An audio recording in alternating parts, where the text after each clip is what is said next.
Bienvenue sur EEPS Dourdan TV. Vous êtes au bon endroit pour un nouvel épisode de notre émission La Voix de la Famille.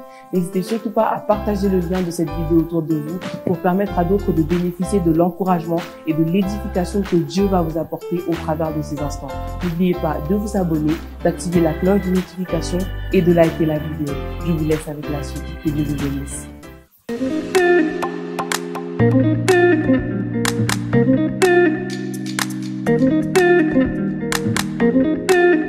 Place à la famille. Place à la famille. Bonjour à tous et à toutes et bienvenue dans notre émission La Voix de la Famille. Je suis tellement heureuse de vous retrouver pour ce tout nouvel épisode. Je ne suis pas seule, je ne suis jamais seule d'ailleurs. Je suis accompagnée de Kizzy et de Rizzy. Coucou. Hello. Bonjour Charlène. Comment vous allez? Ça va, bien. ça va et toi? Ça va, t'es sûr? Ça va bien. Ça va. Alors ne soyez pas choqués si vous voyez des étoiles d'amour dans mes yeux, c'est tout simplement parce qu'il y a mon mari en face de moi. C'est trop mignon. Alors, nous allons aborder aujourd'hui un sujet qui touche particulièrement la jeunesse. C'est un sujet vraiment très important que je nous laisse découvrir en images par ma très chère et tendre collègue Laetitia.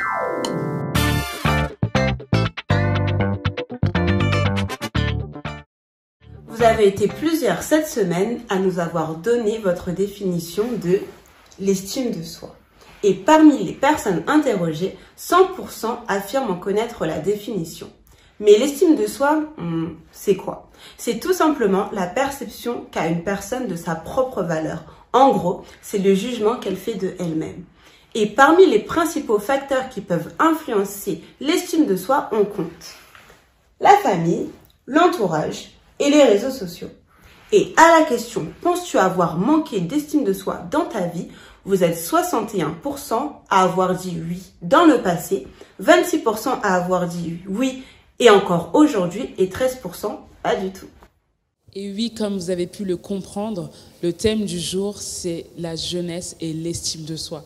Plus particulièrement, ce problème en fait de manque d'estime de soi. Et j'aimerais savoir, Kizzy et Rudy, comment vous définissez l'estime de soi? Alors l'estime de soi, moi je le définis comme ceci, c'est l'opinion que tout individu a de lui-même. Voilà, l'opinion qu'on se fait de soi-même. Estimer, c'est donner une valeur, c'est donner une opinion. Donc c'est la valeur qu'on s'accorde à soi-même, l'idée que l'on se fait de soi, l'opinion que l'on a de soi. Voilà. Ok, d'accord. Et est-ce que vous voyez une différence entre l'estime de soi et la confiance en soi? Oui, c'est pas la même chose. Oui, il y a une grosse différence entre les deux et je pense qu'on le verra tout à l'heure. Ok, on reviendra dessus tout à l'heure alors. D'accord. Et qu'est-ce que vous pouvez dire de plus sur l'estime de soi? Alors on peut rajouter sur l'estime de soi qu'elle est en grande partie nourrie par ce que les autres pensent de nous aussi. C'est pas seulement l'opinion qu'on se fait de soi, c'est aussi l'opinion que les autres ont de nous. Malheureusement. Et voilà, donc tout individu veut se sentir accepté, par exemple, veut se sentir accepté. On a une conscience de soi, d'être accepté, d'être désiré, d'être voulu. Voilà. Et on cherche également de la valorisation. Je ne sais pas si vous le voyez. En général, on cherche de la valeur aux yeux des hommes. Au lieu de la chercher aux yeux de Dieu, on veut absolument être reconnu au niveau de valeur, au niveau des hommes, etc. Donc, on se détourne et on tombe dans un piège. La jeunesse tombe dans un piège. C'est vrai. Et moi, ce que je peux rajouter aussi, c'est que on veut aussi souvent se sentir compétent. C'est vrai. Dans les tâches qu'on effectue, on s'attend à ce que derrière une personne en fait nous complimente. Ça revient en fait à se faire en fait l'opinion des autres. On attend toujours l'opinion des autres. L'opinion des autres est importante pour nous en tout temps, tout le temps. C'est ça. Et est-ce que vous pouvez relever en fait des domaines où les jeunes ont ce problème d'estime de soi? Très souvent, le problème d'estime de soi, c'est dans le domaine du statut social, c'est la place qu'on a dans la société. On nous juge par rapport à où on habite, si on habite par exemple dans le terminus du RERC, par rapport au travail de ses parents, par rapport à sa place au sein de ses amis, de la communauté, du collège. C'est un des domaines où on manque souvent d'estime de soi. Oui, c'est vrai. Le domaine de la performance aussi. C'est vrai. On a un manque d'estime de soi lorsque les gens jugent notre intelligence. C'est ça. Ouais. Ouais. Et il y a également le domaine de l'apparence. L'apparence. Aujourd'hui, tout est basé sur l'apparence. C'est vrai. Le monde nous donne une photocopie, une image de l'apparence et tout le monde veut rentrer dans ces critères-là. Et malheureusement, c'est un gros piège alors que Dieu nous a tous créés différents. Je ne sais pas si vous voyez, tous les animaux sont différents. Les êtres humains également sont différents. Et notre différence fait notre valeur, justement. Et on a très souvent du mal à l'accepter. Oui, c'est vrai. Et d'ailleurs, les réseaux sociaux ne nous aident pas pas du tout. Instagram, où tout est beau, tout est rose, on se compare vraiment, exactement, tout est filtré. C'est vrai. Faux, c'est faux. On se compare au physique, au lieu où les personnes vivent. On se compare en fait à tout ce qu'on voit sur les réseaux sociaux. Et ça ne nous aide pas du tout. Pas du tout. Et d'ailleurs, il y a un très bon livre qui est écrit dessus qui s'appelle Les dangers des réseaux sociaux pour les chrétiens. Je vous incite et vous encourage à lire ce livre. Easy. Tu es en train de spoiler le prochain épisode là. Bon, il faut donner un peu de piment pour nos téléspectateurs et je vous invite à regarder ce livre, à lire ce livre.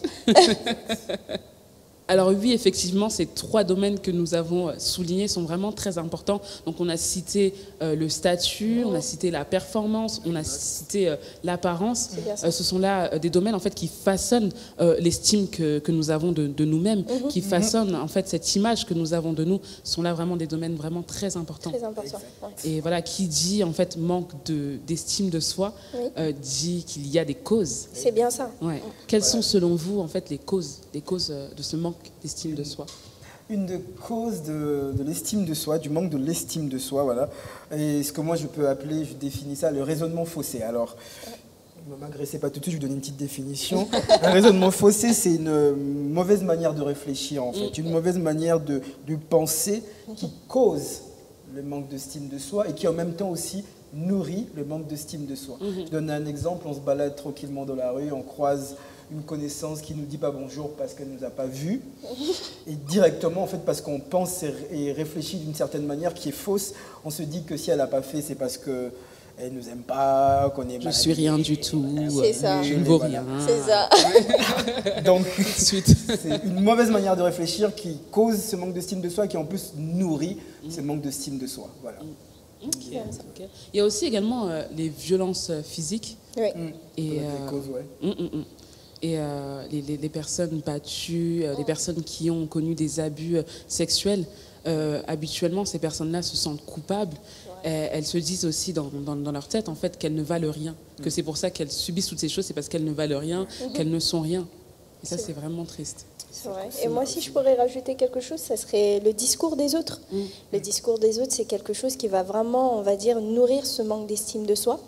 Ça va être même l'un des facteurs, on va dire, de l'estime de soi. Je ne sais pas si vous avez déjà vu, il y a une vidéo qui tourne sur Internet où on voit, il y a un père qui met sa fille devant un miroir et qui l'encourage à se dire qu'elle est belle, qu'elle est performante, qu'elle est intelligente. Et il faut savoir que ce manque d'estime de soi peut parfois débuter à la maison. Et lorsqu'à la maison, on a entendu beaucoup de mauvaises choses sur soi, et quand on sort dehors et que par exemple nos profs nous disent qu'on n'est pas intelligent, bah, ça vient tout simplement, on va dire, valider ce qu'on nous dit à la maison, et ça peut vraiment nourrir ce manque d'estime de soi. Donc il faut vraiment faire attention. J'aimerais vraiment revenir sur ce que tu dis là, Kizzy, que c'est vraiment très important parce que l'image qu'on a de soi, l'estime qu'on a de nous-mêmes, en fait, se construit depuis le bas âge. Donc, comme tu l'as dit, à la maison. Et donc, j'aimerais dire à nous, les parents, faisons attention à ce qu'on dit à nos enfants. Ça a vraiment un impact, en fait, sur la manière dont on se voit. Ça a vraiment un impact, en fait, sur l'estime qu'on a de nous-mêmes. Donc, si aujourd'hui un parent a pu blesser son enfant par une parole, je l'encourage aujourd'hui à demander pardon. Parce que ça l'aidera à se revaloriser. C'est vrai. Et pas que les parents, si je peux ajouter, il y a aussi les frères, les grands frères, les grandes sœurs, les petits frères. Arrêtez de dire aux autres qu'ils sont nuls. Les parents, arrêtez de dire aux enfants qu'ils sont nuls. Faire attention à ce qu'on dit. Faisons attention à ce qu'on dit. Ça détruit la valeur qu'on a de soi. Ça détruit comment on se voit. Voilà. Ouais, on ne se rend pas compte de la portée de nos mots parfois, qui peuvent créer beaucoup de choses chez l'autre qui est en face. Donc il faut vraiment faire attention. Oui, c'est clair, c'est clair.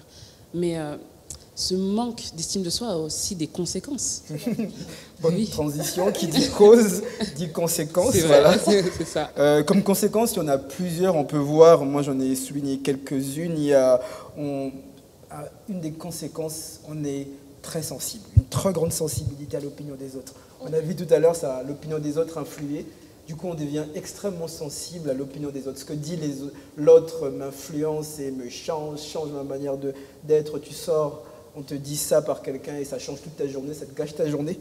On est aussi toujours sur la défensive. Une personne qui a une faible estime de soi est toujours sur la défensive, toujours en train de prendre les choses mal. On lui dit, elle comprend autre chose, elle va dans tous les sens. Et non seulement on est souvent sur la défensive, on est aussi à l'attaque. On veut à tout le monde. Non seulement on a une faible estime de soi, donc on se défend tout le temps, mais en plus on attaque toujours l'autre. Et ça, c'est souvent un problème en fait d'estime de soi.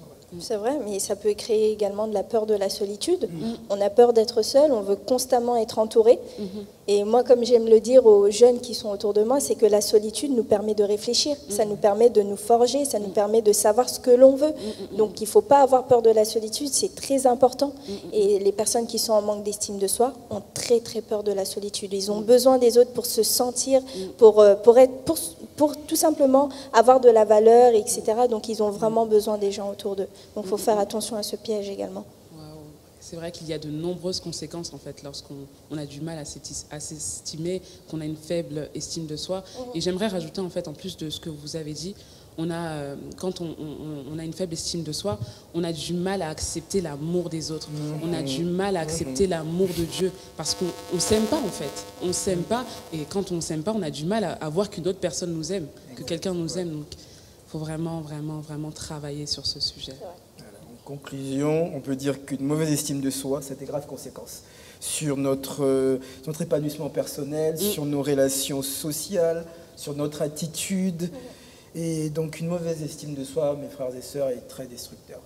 C'est destructeur. C'est vrai, ça fait des ravages. Ça peut emmener vraiment très très loin dans le mauvais sens. Donc merci beaucoup Kizzy et Rudy pour ces moments. Nous allons passer à l'instant témoignage.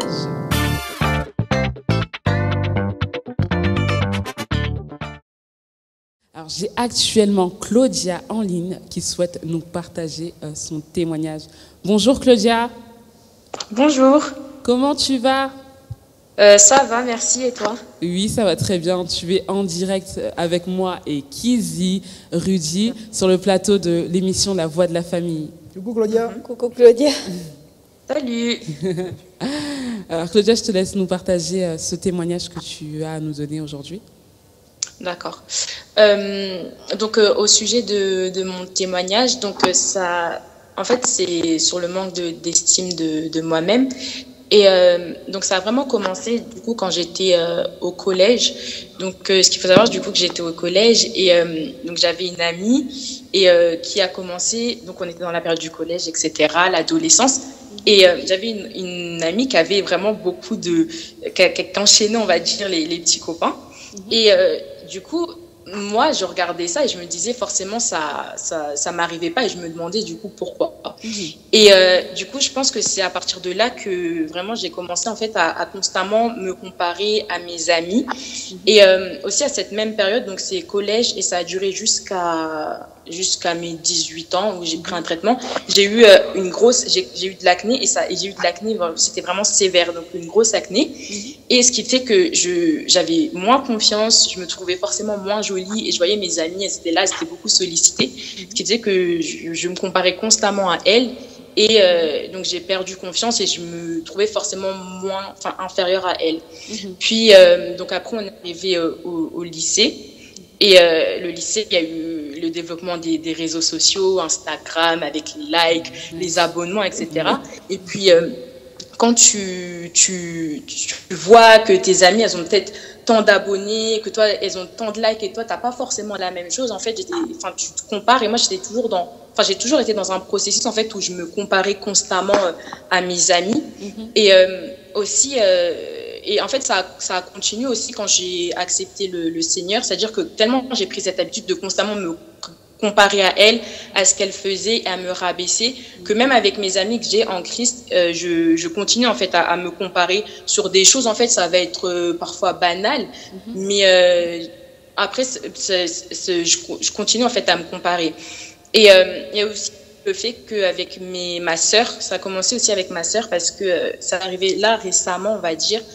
vu que au niveau de ses études, en fait, on n'a pas du tout le même âge, elle a 10 ans de plus que moi, mais au niveau de ses études, en fait, c'est comme ça, elle a tout réussi. Et moi, en fait, je me compare constamment à ça. Je me dis qu'en fait, je peux pas moins bien réussir mes études. Et sinon, aux yeux de mes parents, en fait, je serais forcément, enfin, pas moins aimée, mais aux yeux de mes parents, je serais moins bien, en fait, que ma sœur. J'ai toujours cette comparaison-là avec ma sœur, ce qui me donne, en fait, moins d'estime de moi-même.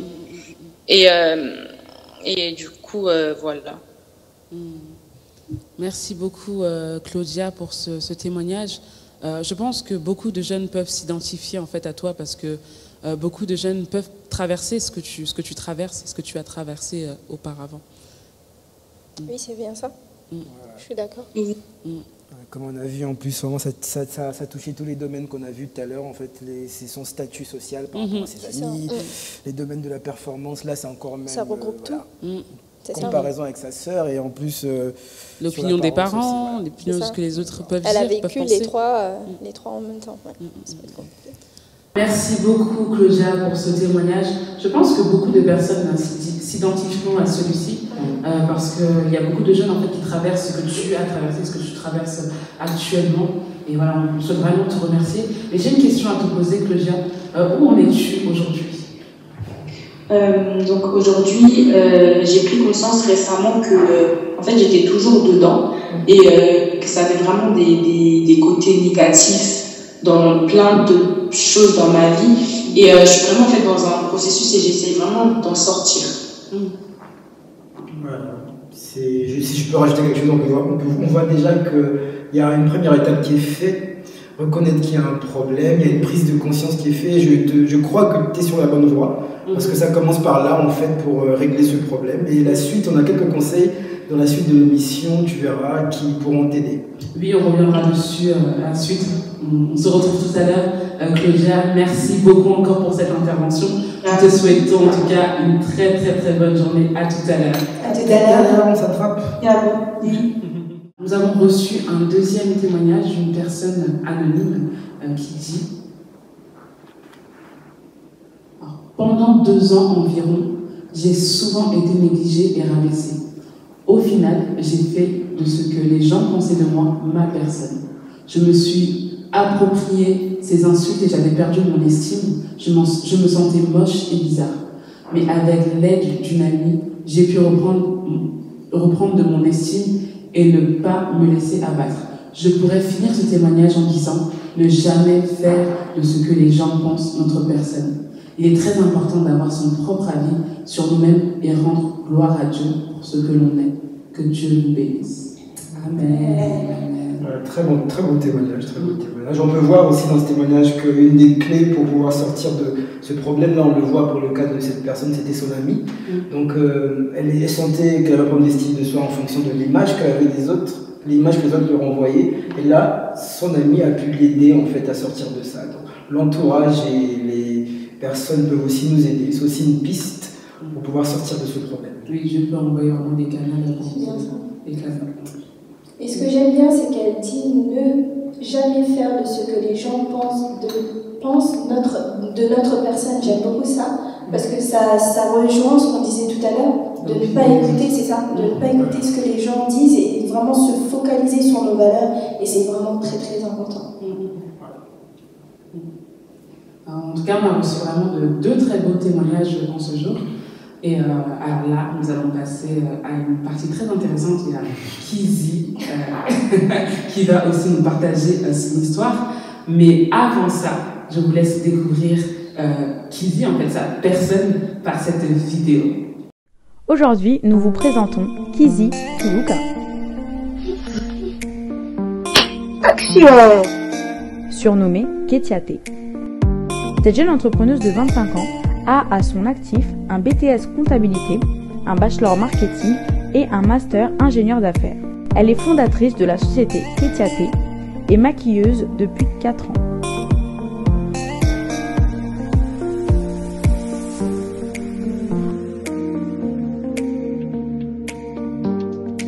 En 2019, elle publie son livre PDF « Comment et pourquoi investir en Afrique ». Mais attendez, elle est également responsable de la chorale He Love God.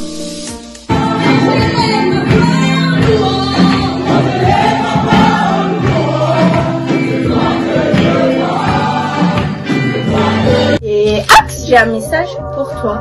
Reste connecté, j'ai un secret à te donner. Un secret qui va te mener à la réussite.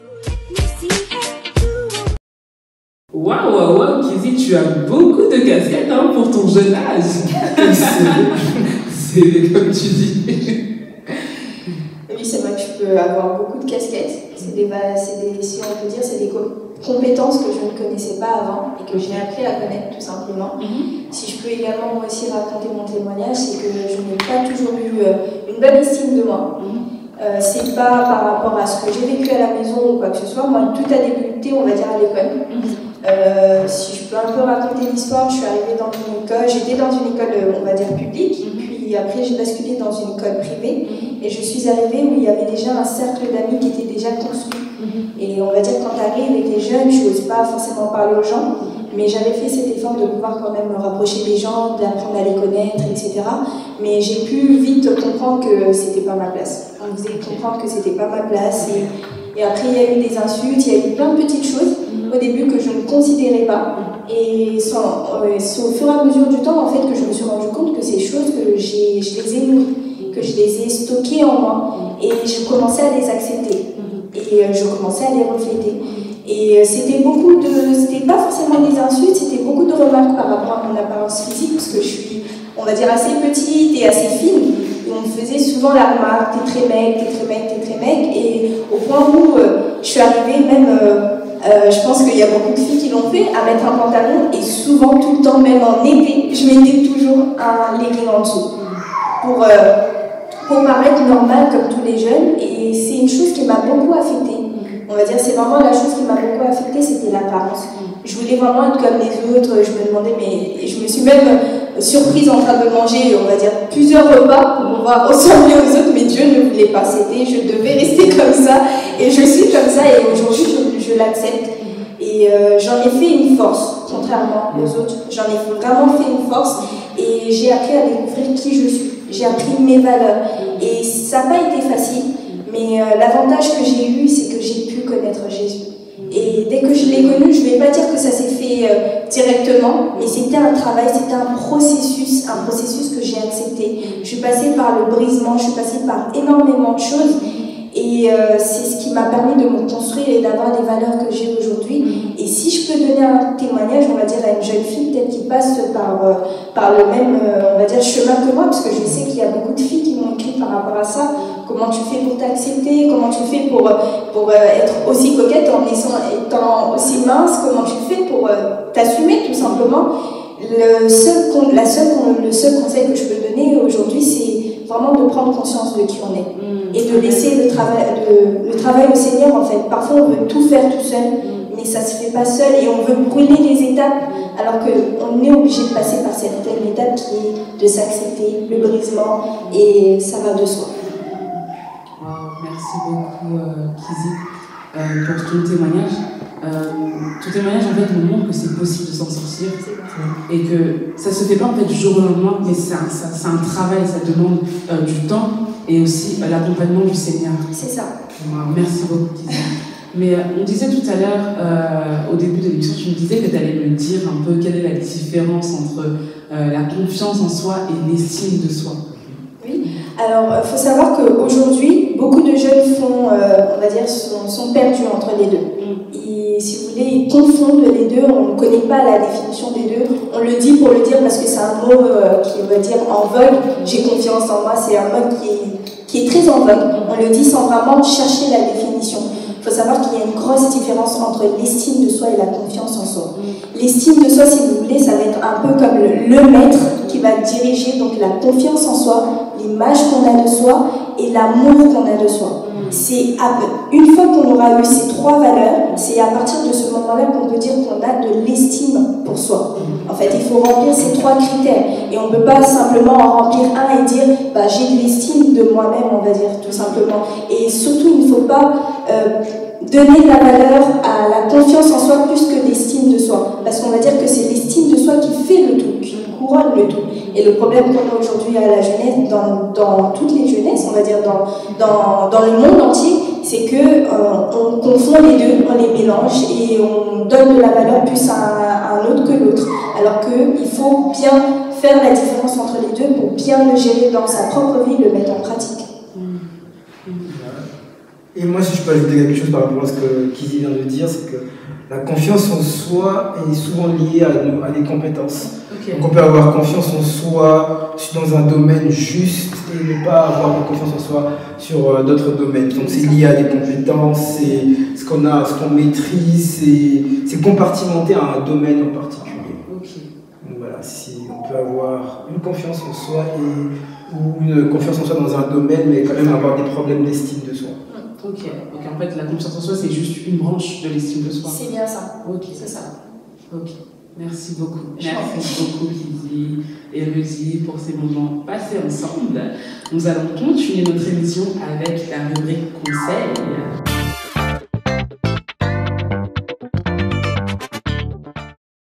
Rudy et Kizzy, quel conseil avez-vous à donner? Alors, avant de donner des conseils, moi je dirais d'abord, que dit la Bible? Qu'est-ce que dit la Bible sur l'estime de soi?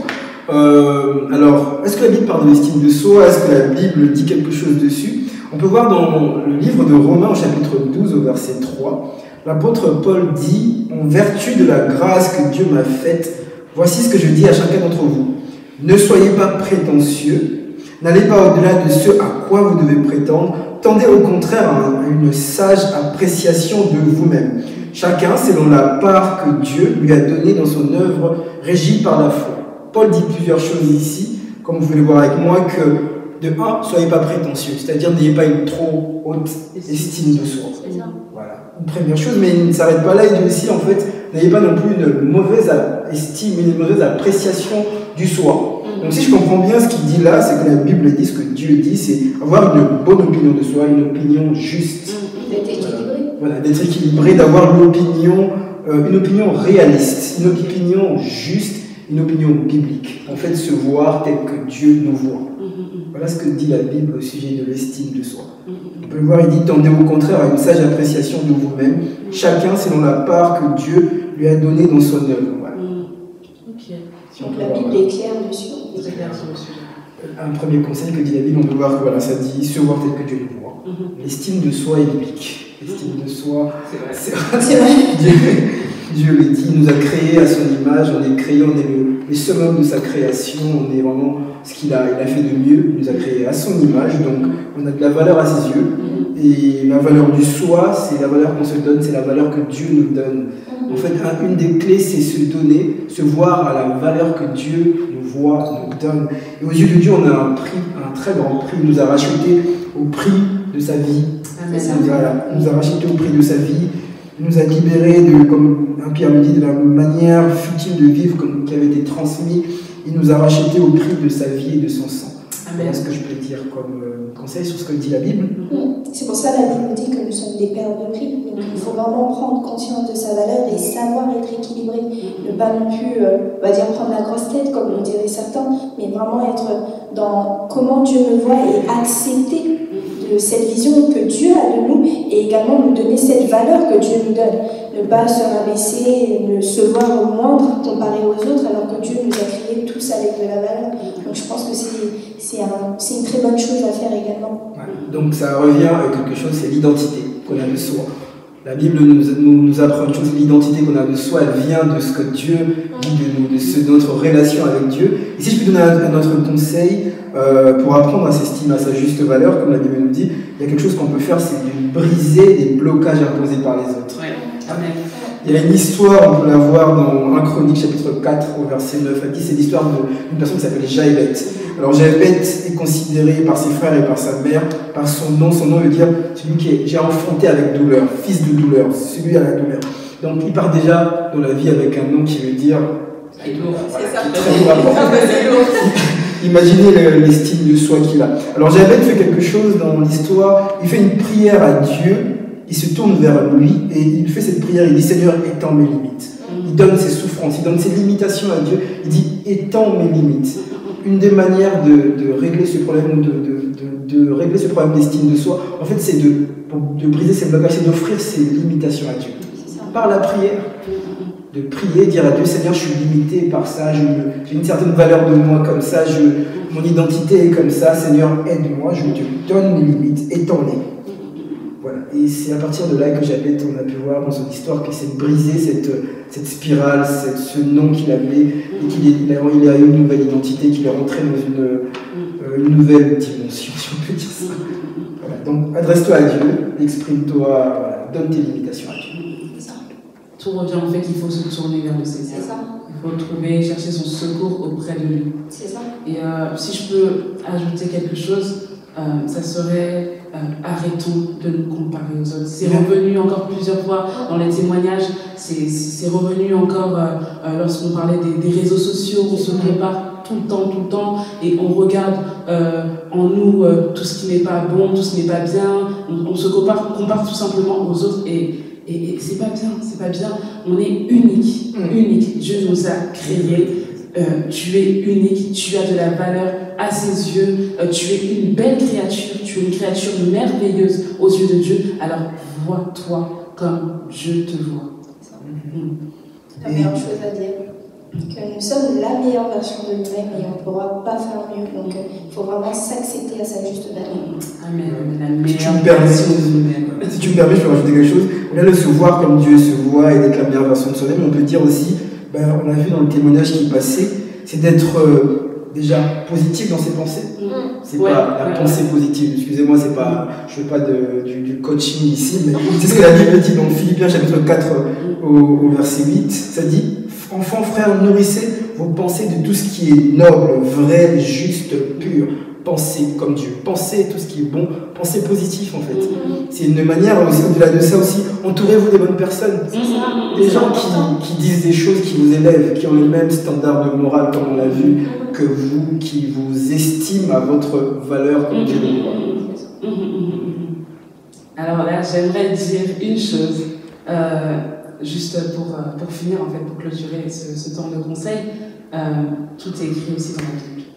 Lisons notre Bible, Dieu nous a donné ses clés pour sortir de ce problème, pour être sauvé. La solution a été écrite dans sa parole. Après ces merveilleux conseils, nous allons désormais passer à la rubrique questions. Les internautes ont des questions pour vous.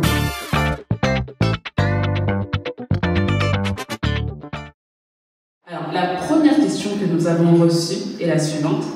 À partir de quand prendre soin de soi physiquement peut être considéré comme de l'idolâtrie? C'est une très bonne question. Très bonne question.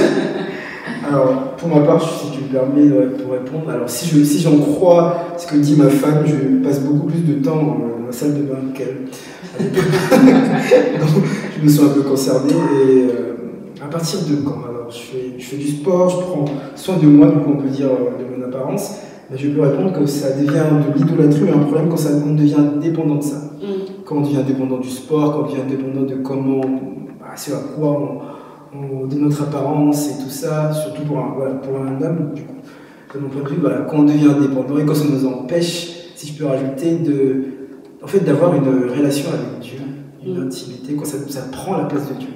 Voilà, je peux dire ça. Et pour une femme, tout simplement, si je peux dire, ça serait tout simplement qu'on passe plus de temps. On va prendre par exemple l'exemple du maquillage que j'aime beaucoup. Quand une femme, par exemple, ne peut plus sortir, arrive au niveau de ne plus sortir sans maquillage, c'est là qu'on voit vraiment qu'il y a une grosse dépendance. Et si elle passe, par exemple, plus de temps à faire du shopping que de lire sa Bible, il y a une grosse dépendance. Et c'est à partir de ce moment-là qu'il faut faire attention et ne pas tomber dans le piège de se dire que j'ai besoin de ces choses pour être une créature merveilleuse.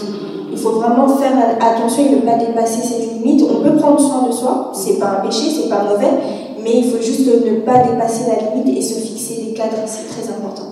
Et c'est une make-up artiste qui le sait. Il y a des limites à ne pas franchir, à ne pas dépasser. Lorsqu'on met en fait quelque chose à la première place, c'est de l'idolâtrie. Rien ne doit prendre en fait la place de Dieu dans notre cœur. Amen, amen. Et la deuxième question est la suivante. Comment faire pour que les mots qui peuvent nuire à notre estime de soi, surtout venant d'un proche, ne nous atteignent pas? Très bonne question encore. Alors là, du coup, la réponse, par rapport à ce qu'on a vu, ce que disait la Bible, en fait, c'est une question d'identité. Je dirais, connais ton identité, accepte-le et parle comme Dieu parle de toi. Déclare sur ta vie en fait ce que Dieu dit de toi. Dis sur ta vie que tu es ce que Dieu dit de toi. C'est une décision de foi en fait, voilà, c'est un acte de foi. Tu dis, si le monde ou les proches te disent que tu es tel, toi tu dis ce que Dieu dit que tu es. Et tu voilà. Voilà, tu parles comme Dieu parle de toi. Qu'est-ce que tu peux... Je pense que c'est la meilleure chose à faire, de se voir comme Dieu nous voit, tout simplement, et de ne pas tomber encore une fois dans un piège d'écouter et de se nourrir de ce que les gens vont dire de soi. Il faut vraiment apprendre à bloquer ses oreilles et de rester focus sur ce que Dieu dit de soi, et bien sûr avoir un équilibre, parce que parfois certaines remarques venant de notre entourage ou de notre famille peuvent nous alerter sur quelque chose qui nous fait mal. Donc il ne faut pas tomber dans le piège de je n'écoute plus ce que personne me dit, je me focalise que sur ce que moi je sais, ce que Dieu a dit de moi, mais il faut vraiment avoir l'équilibre d'être focus sur Dieu et aussi apprendre à écouter pour pouvoir s'ajuster et d'être une meilleure version de soi-même. Voilà, comme a dit Paul, en fait. c'est ça. C'est ce qu'a dit Paul, une juste valeur, c'est-à-dire une juste valeur de soi. Dieu nous voit à notre juste valeur, pas au-dessus, pas en bas, vraiment à sa place. C'est ça. Voilà, son identité. Amen, amen, amen. Alors, merci beaucoup, Kizzy et Rudy. Nous arrivons à la fin de notre émission. En tout cas, c'était vraiment un bon moment avec un sujet vraiment très, très important. Merci encore. Et merci à vous de nous avoir suivis. Et nous nous retrouvons la semaine prochaine. Même heure. Même chaîne, même lieu, abonnez-vous, cliquez en bas. Voilà, n'hésitez pas à cliquer sur le lien, il est juste là. Exactement. Et à très bientôt. À très bientôt, bonne soirée à vous.